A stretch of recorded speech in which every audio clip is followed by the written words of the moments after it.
Satchmo Summerfest. And we've heard the music and eaten the food. And now we're going to drink something and listen to, we'll be entertained by the actual words written by Louis Armstrong himself from different, wrote them at home, wrote them. Musicians, singers, all kinds of entertainers were always welcome and enjoyed. Just stay in your place where you belong. No mixing at the guest tables at no time. Everybody understood everything, and there weren't ever any mix-ups, etc. Our hours were the same.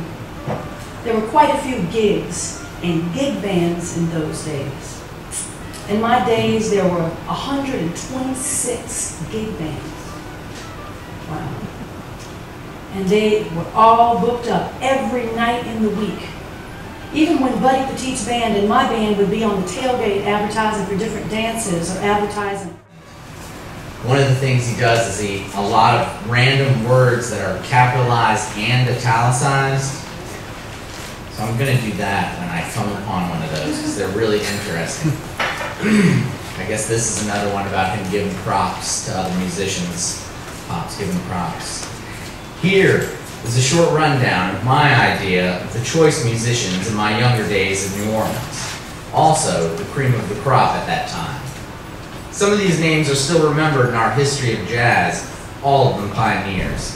They could read music on sight. They might read a fly speck if it got in the way. As follows. Henry Kimball, fly speck is capitalized, by the way. Henry Kimball, bass violin. Manuel Perez, cornet. Manuel and Joe King Oliver played together in the Onward brass band.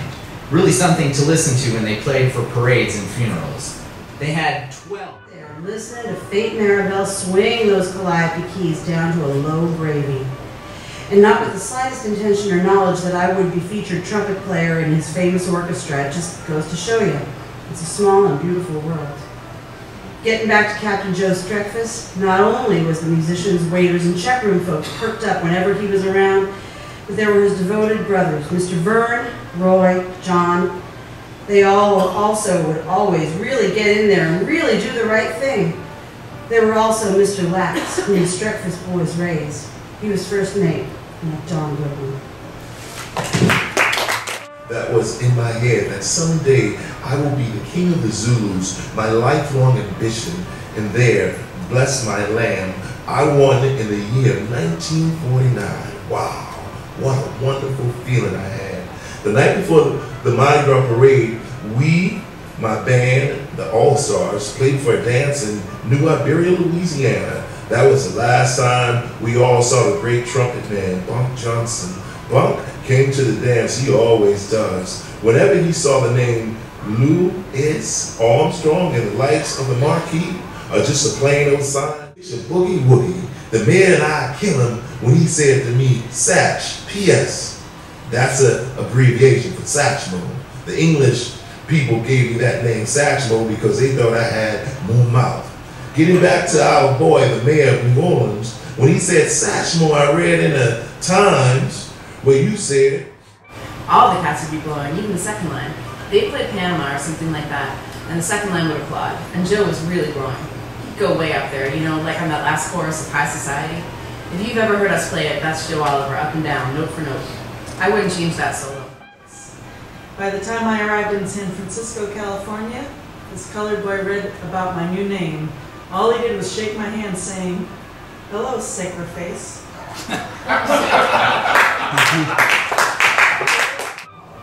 Zeno used to kind of tilt his head to one side while drumming in a street parade. Good man. When Henry Zeno died, the whole city turned out for his funeral. That's how popular he was. Smoked marijuana, or gauge, as they so beautifully calls it sometimes.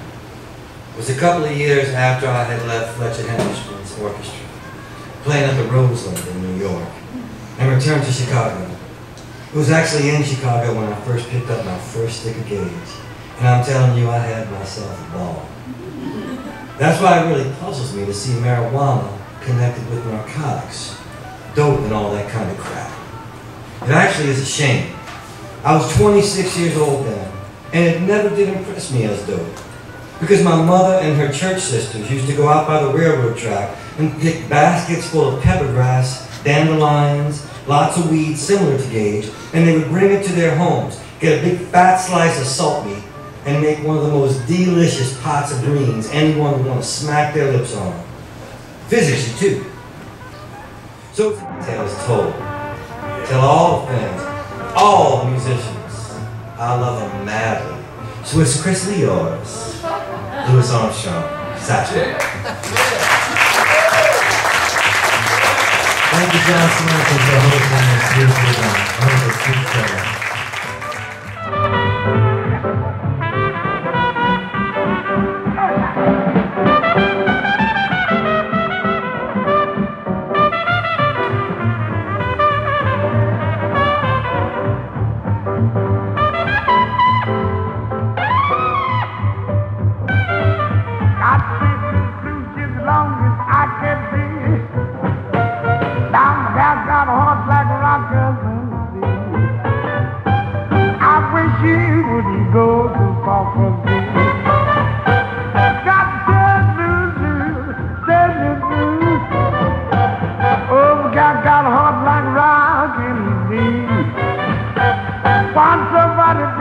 Little gal to me.